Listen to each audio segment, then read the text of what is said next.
¿Qué tal, amigos? Bueno, esta es nuestra tercera charla en nuestro ciclo.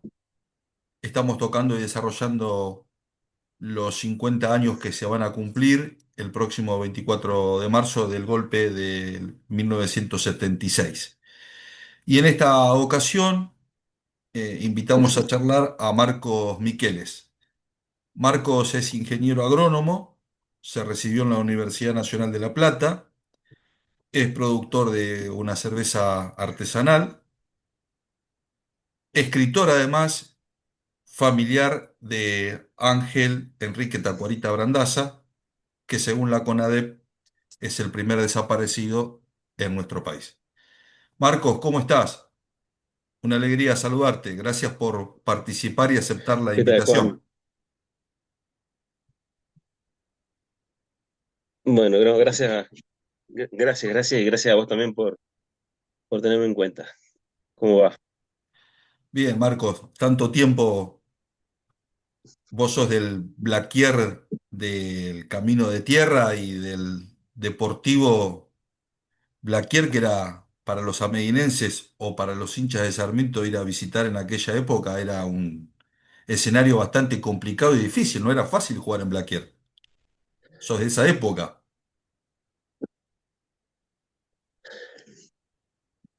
Sí, exacto, soy de la época del Camino de Tierra, de ir a Meguino a estudiar en pensiones, eh, porque no viajábamos todos los días, ni siquiera no estaba el colectivo ese que habían puesto. Y sí, era un deportivo pujante de aquellos días, con una cancha que nunca se terminó, pero muy a pulmón, íbamos a todos lados a seguirlos. Después, ya estando en La Plata, eh, recién ahí vi yo el asfalto de la ruta. Ahí empezaron a haber grandes avances, bueno, el colegio secundario en Blaquier, eh, cosas de ese tipo que me quedaron muy lejos a mí. Vos sabés que yo tengo muchos amigos que me siguen en la página que, bueno, son de la ciudad de Buenos Aires o del conurbano donde yo trabajo, y cada vez que cuento anécdotas del pueblo, de la siesta, de las calles de tierra, del tiempo libre y demás, se les hace bastante dificultoso entender. ¿Cómo lo describís vos a tu pueblo, Marcos?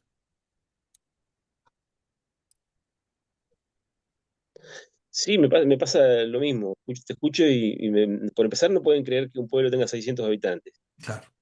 Eh, Quizás era menos cuando era chico. De las calles de tierra, la pregunta es, ¿se conocen todos? Y sí, en 100 metros saludás a 5 personas en Plaquer. En Ameguino lo mismo. Plaquer un poco más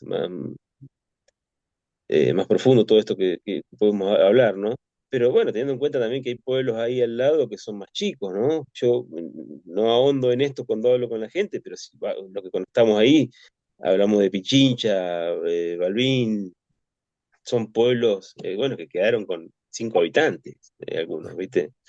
Eh, pero sí, la siesta obligatoria, el tiempo se estira en esos lugares. Y yo, hablando hace poco con uno de mis hermanos que está allá, en una charla así, qué sé yo, que estaba hablando, dice, pasa que allá hay que dormir la siesta porque el tiempo no pasa. Y yo ya me había olvidado un poco de eso. No estoy en una ciudad que es una cosa de loco, pero bueno, no es lo mismo. Blaquier era otra cosa, era las siestas eternas esas que nos condenaban a prisión en mi casa, no pasaban nunca, queríamos salir a matar pájaros, a hacer desastres, y bueno, eso mismo, ¿no? No se puede, hoy casi que no se puede ni decir ya, porque se lo cuento a mi hijo yo arrepentido, cómo pude haber matado tantos pájaros con una gomera, andar arriba de los aljibes, bueno, una cosa que jugábamos, no parábamos, no teníamos frenos.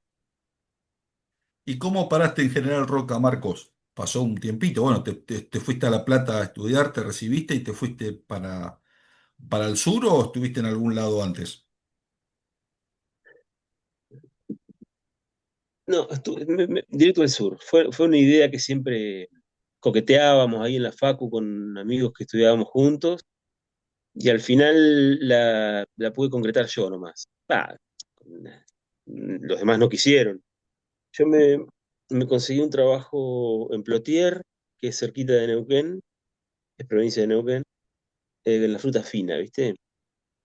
Eh, un trabajo bastante duro, digamos, tenía que ir en bicicleta, de chacra, pero bueno, el primer trabajo uno está medio ansioso por conseguirlo y acepta cualquier cosa.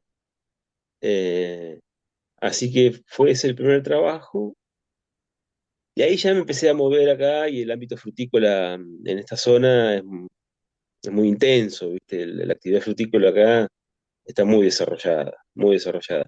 No tanto en Plotier, pero sí ya Neuquén, más llegando para el río, y sobre todo Río Negro, es una actividad muy intensiva es. Y absorbe muchísima mano de obra, profesionales, bueno, golondrinas, tiene un trabajo de chacra muy intenso, y después esa fruta se debe procesar. Entonces también está el establecimiento de empaque, que absorbe muchísima mano de obra más. Acá se vive de eso y de eso. Che, Sí. y pasaste de la quietud de la pampa inmensa al sur un poco fresco y gélido, ¿no? ¿Cómo es ese, si tenés que marcar alguna diferencia Sí, más allá de lo geográfico? eh,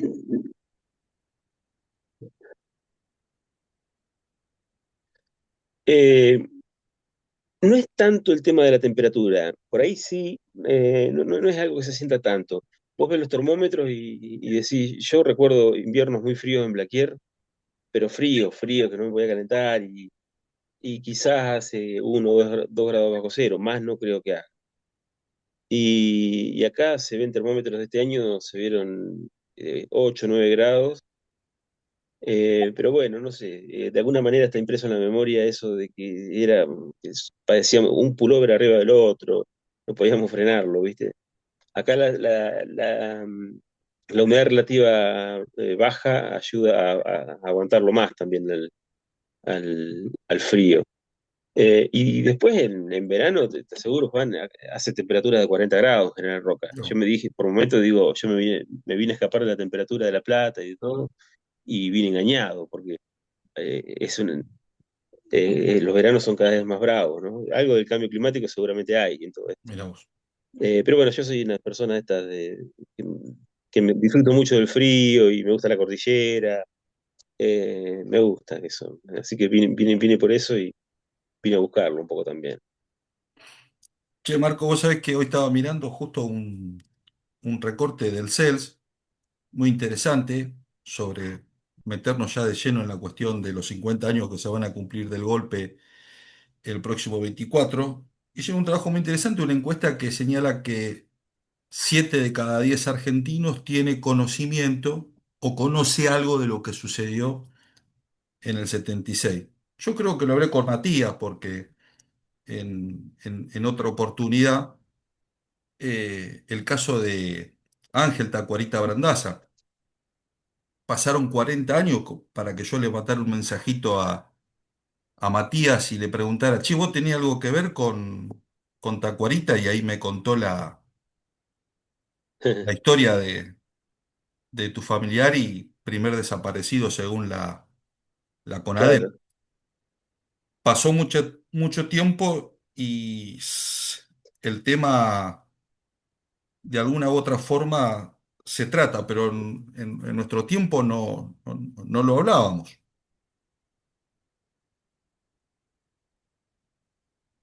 No, es un trabajo, yo creo que yo pensaba todo este tiempo de negación y todas estas cosas.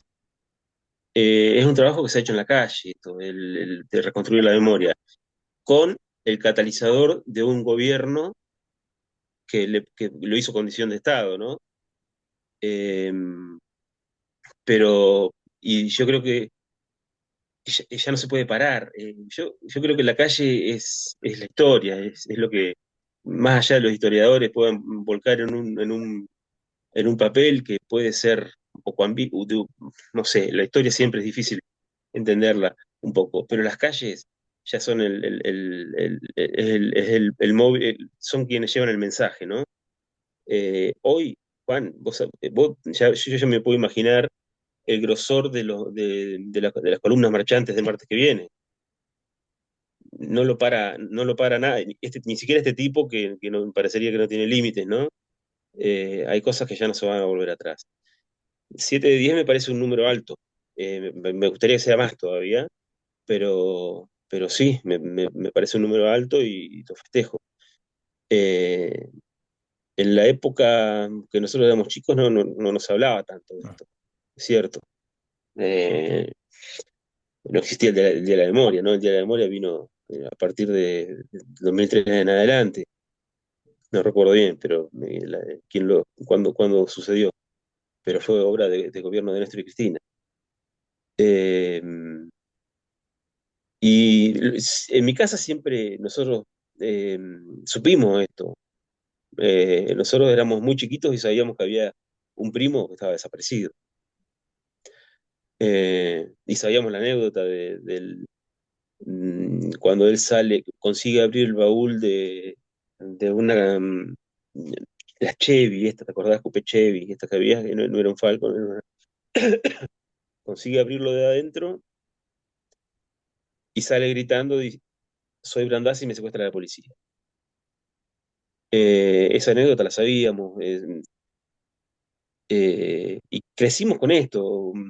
¿Qué dice el tío Ángel de esto? ¿Qué dice la tía Tita? Eh, y ellos por ahí creen que él, para protegernos a nosotros, se escondió en algún lugar. Teníamos comentarios de ese tipo en la familia, ¿viste? Porque el cuerpo no apareció nunca. Claro. Esta cosa macabra de desaparecer, ¿no? No apareció aún, no apareció. Por algunos testimonios se puede inferir que está en el Paraná, pero no hay nada material de todo esto. Y en un pueblo así no se hablaba, pero se sabía, Juan. Yo recuerdo, decir el nombre, pero yo recuerdo alguna vecina mía particular que de decirme, tu primo era, se usaba la palabra extremista Claro. en ese momento. Tu primo fue un extremista. El extremista era una persona que salía y mataba nenes y una cosa así. Habían creado una figura de ese tipo y después los acribillaban y los hacían aparecer muertos en combate, muertos en enfrentamientos. En algunas revistas yo he visto gente masacrada a balazos y decía que era un extremista. O sea, el inóculo en la cabeza por parte del peronismo ha existido siempre, ¿no? Exactamente. Y vos sabés que yo mirando un documental de Canal Encuentro, cuando creo que fue hace 5 o 6 años atrás, eh, ese escalofriante relato de cuando Tacuarita sale, abre el baúl del auto y grita, soy Brandaza, me secuestra Mm. la policía. Es escalofriante porque parece que a pesar de los años sigue ese eco repercutiendo en todo el país, ¿no? En todas las calles de Rosario, donde han hecho algunos actos de conmemoración y demás. ¿Cuándo tomaste vos dimensión de lo que había sucedido y te empezaste a preguntar cosas, si es que te las preguntaste o te interesaste por ahondar más en el tema, Marcos? Nosotros siempre lo seguimos muy en la familia, muy de cerca. Mi vieja fue la mensajera constante de esto y, y fue el portavoz de algo que estaba mal hecho. Nunca se aceptó en la familia, te digo, porque hay familiares que no quieren hablar de esto. Ella, al contrario, nos contó una y otra vez. Eh, Tengo los diarios de la época, muy pocos, pero que le hacen un reportaje a los padres. Una vez sucedido esto. Yo de muy chico, todos los cuatro nos seguimos todos de muy chicos. Pero bueno, ahora de grande, uno mira para atrás. Ángel tenía 23 años. Claro. 23 años, estudiaba ciencias económicas, eh, era un pibe que podría, en 2 años más, es mi hija, ¿viste? Eh, y había menores, por supuesto, están los chicos del boleto estudiantil, que eran unos niños. Pero bueno, no olvidemos que era eso, el aparato estatal y sus abusos hizo, era gente, el común de muchas personas era gente que estaba, 23 años tenía, que podía estar metido en qué, un tipo que estaba estudiando, sano en el sentido que iba y ayudaba, estaba con escuelas tercermundistas en zonas pobres, en el peronismo de base. eh, le buscaron armas, lo trataron de vincular con el ERP, no importaba nada. Se iban para adelante y- y hacían lo que querían. Por eso es muy peligroso hoy. No se puede hacer lo que vos querés. Si hay una ley que te lo dice que no, yo hoy tengo miedo de nuevo, ¿viste? Vos, Juan, no sé, pero vos no podés. ¿Vos te imaginás poner cualquier cosa en las redes sociales? Viene Patricia Bullrich y te puede llevar a tu casa. Yo creo que eso puede pasar hoy. Eh, Hasta ahora no había tenido esa sensación. Sabés que Me fui un en... poco de tema. Sí, no, sabés que yo pensaba, y justamente cuando empecé con estas charlas y tratar el tema del golpe, el disparador fueron las vueltas de Perón, la del 64, la vuelta fallida, la del 72, el día de la militancia peronista y la 73, para conocer un poco los actores de aquella época, el sindicalismo por un lado, la juventud peronista por el otro, montoneros y demás. Y bueno, justo cuando en el 72 que desaparece Ángel, que es detenido desaparecido, que es el primero según la CONADEP, es un poco el adelanto de el preludio Sí, de lo que vendría en el 76, ¿no? Eh, exacto, o sea, un plan el gobierno de sistemático Lanús. armado, el gobierno de Lanús, exactamente, durante el gobierno de Lanús. Con, yo digo también, ¿no? A veces tratamos el tema fuera del contexto histórico, porque veníamos de un gobierno de Onganía donde había pasado el Cordobazo, en Rosario la movilización de estudiantes, un plan económico bastante no, neoliberal a rajatabla, como fue el de el ministro Bacena, con una desigualdad y una desindustrialización importante en el país, que llevó a muchos jóvenes a levantar las banderas y a pedir por lo que muchos llamaban el tirano prófugo. Bueno, en ese contexto, eh, Pilita Tacuarita en la universidad y como vos bien decías, haciendo un trabajo social en los barrios. Pero hay un porqué, ¿no? Un porqué que era justamente un plan, un modelo económico que después vuelve a formar parte de la agenda en el gobierno de 1976. Exacto, sí. Sí, es donde surge toda esa efervescencia social, indudablemente, ¿no? Un, un tanto muchísimo más riesgosa en esos días que hoy. Eh, y vos fíjate que, bueno, pero entre el Perón de la última vuelta y,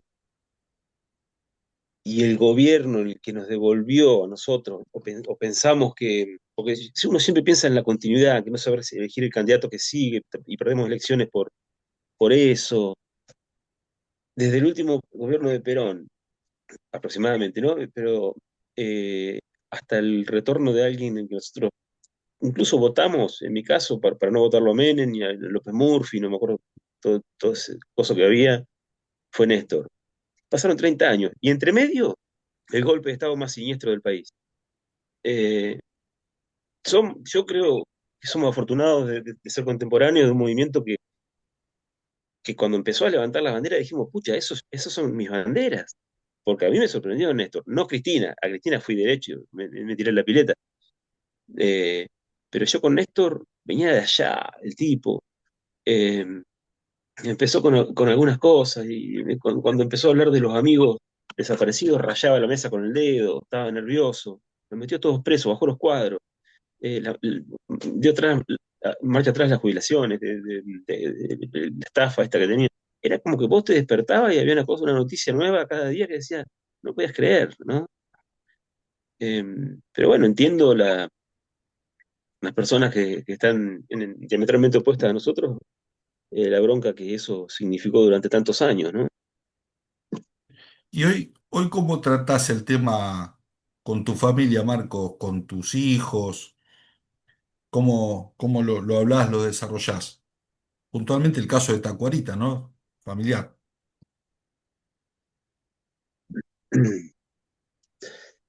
Y lo trato con cuidado, explicándoles, sin crear demasiadas, eh, eh, eh,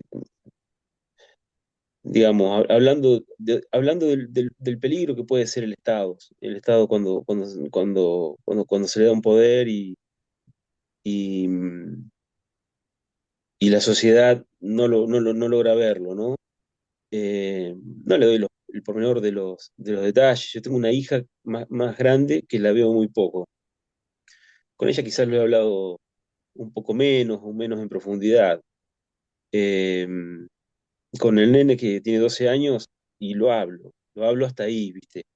Eh, Sobre todo en estas fechas así, nos sentamos con la mamá y le explicamos la importancia de mantener vivo esto. Nosotros tenemos a alguien que desapareció en la familia, alguien que fue torturado eh, y que es un desaparecido, explicarle, que tampoco lo saben. Eh, es todo, que hay que explicarles todo, digamos, ¿no? Porque la simple palabra de nosotros del desaparecido lo tenemos recontra asimilado, pero además de eso, como dijo Videla, no están, No están. es, es un ente, están desaparecidos, era algo planeado la desaparición, de esconder los cuerpos. Increíblemente a los 50 años, la aparición de estos 12 cuerpos en la Perla también es una manera de revivir aquellos años y decir Sí, están presentes, ¿no? Porque el hecho de por sí comunica más que cualquier medio de comunicación o cualquier red social o demás. sí, sí, por eso, Juan, te digo, yo sí, la calle, que es la red social doméstica, digamos, la comunicación entre nosotros, eh, es lo que va a hacer perdurar. Porque lo otro lo van a cortar todo, van a talar todo tipo de hilo de comunicación, lo van a cortar, son capaces de cualquier cosa, pero hay lugares donde no van a llegar. Las calles nunca serán de ellos, Juan. Ellos no. Mañana puede caer el tipo que no pase, ¿no? Pero le puede pasar algo y no va a tener el acompañamiento que tuvo Perón cuando falleció. Eso no va a ocurrir. Y volviendo a lo que decías de la perla, eh, yo pensaba, en algún momento había escrito algo así, del nunca más, era una fecha cercana a esta, ahora, los días previos, que me hubiera gustado no tener, que no hayamos tenido la necesidad de poseer el mejor equipo de antropología forense del planeta, Increíble. porque tenemos eso, pero hubiera sido mejor no tenerlo, porque lo tenemos por una razón, eh, por lo que pasó, pero bueno, lo tenemos. Y eso refuerza también la idea del potencial argentino. Los tipos se fueron a estudiar, se capacitaron y hoy constituyen eso. Lo llaman de los Balcanes, lo llamaron, o de lugares donde ocurrieron masacres de este tipo, fueron a identificar eh, con un hisopo de ADN. Es increíble los tipos. Eh, Admirable, sí. Marcos, ¿y hoy cómo ves las cosas desde la perspectiva de la militancia, teniendo en cuenta estos 50 años? Algo dijiste, mencionaste que te daba un poco de miedo a veces publicar algo en las redes sociales o demás. ¿Cómo ves la situación? ¿Qué salida le ves?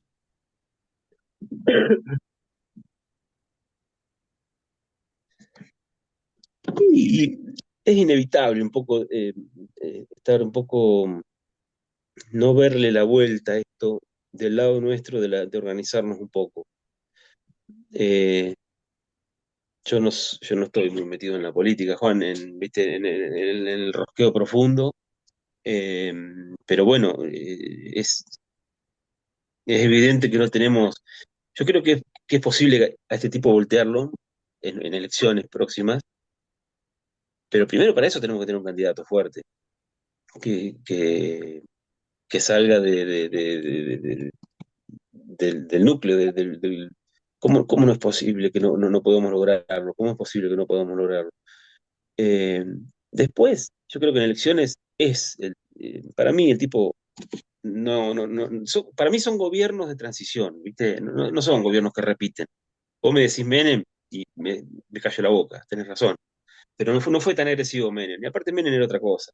Ya, ya lo escuchábamos por todos lados, usaba la persuasión de la política para convencer opositores. Este tipo no escucha. Si hay algo que no escucha, no escucha, no escucha, es este tipo. Va para allá, esto no se puede. Se metió con las cuestiones más jodidas que se puede meter un ser humano, que es el discapacitado, los viejos, pegarle.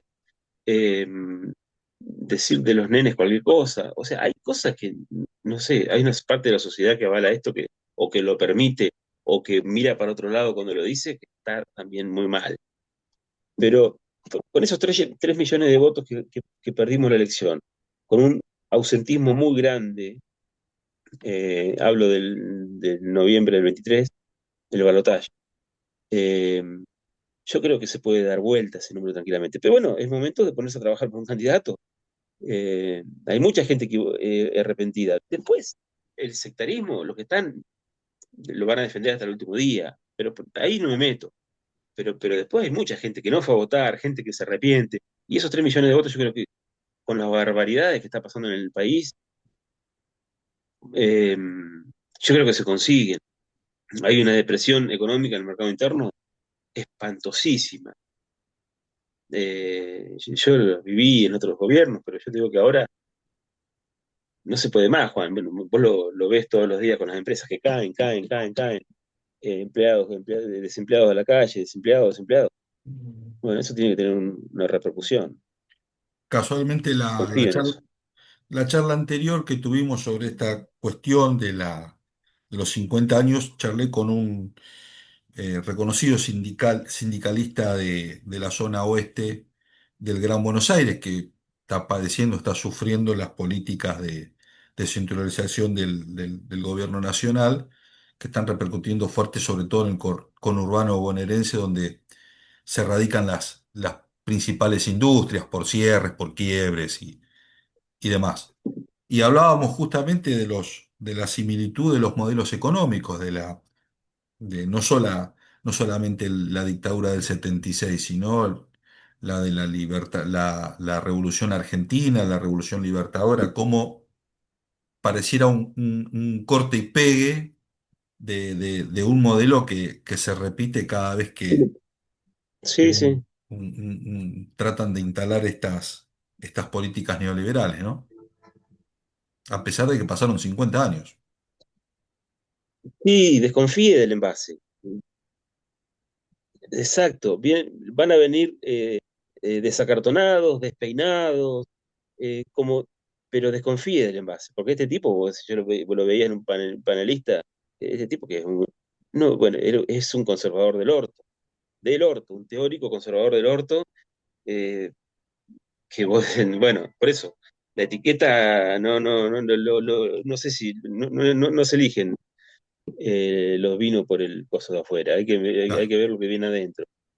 Y es tal cual, es lo mismo. Cuando se repite, yo lo vi, te digo, en el proceso laboral mío en Senasa, en los gobiernos de Néstor y Cristina, bueno, el sueldo te aumentaba, te iban no te digo que era un color de rosa, pero se hacía paro, se hacía esto, las paritarias eran favorables. Después viene el gobierno de Macri, ajuste, ajuste con despido.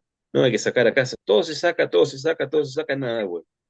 Después viene el gobierno peronista de nuevo y ahí se hacen paros, porque los gobiernos, aparte no estamos haciendo paros, Juan. Este año a mí me dieron el 2% de aumento, el 2% de enero pasado, de enero 24, 25 a enero 26. Lo dijo igual, ¿eh? Eh, Vino a hacer mierda al sector público, somos los parásitos, no sé cuántas cosas que nos dijo. Eh, Aún así, tengo compañeros que bancan esto, ¿viste? No sé, pero bueno, ese es otro tema. Marcos, para cerrar, ¿qué mensaje querés dejar a estos 50 años que se van a cumplir el próximo 24 de marzo para nuestros amigos que nos siguen en las redes sociales y en nuestro canal de YouTube?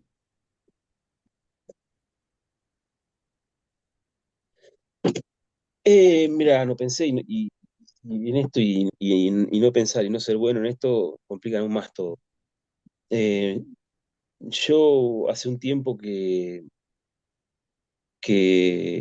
nos reunimos, nos juntamos, hablamos entre pares y siempre hay alguien a quien se puede convencerlo de tratar de demostrarle, ¿no?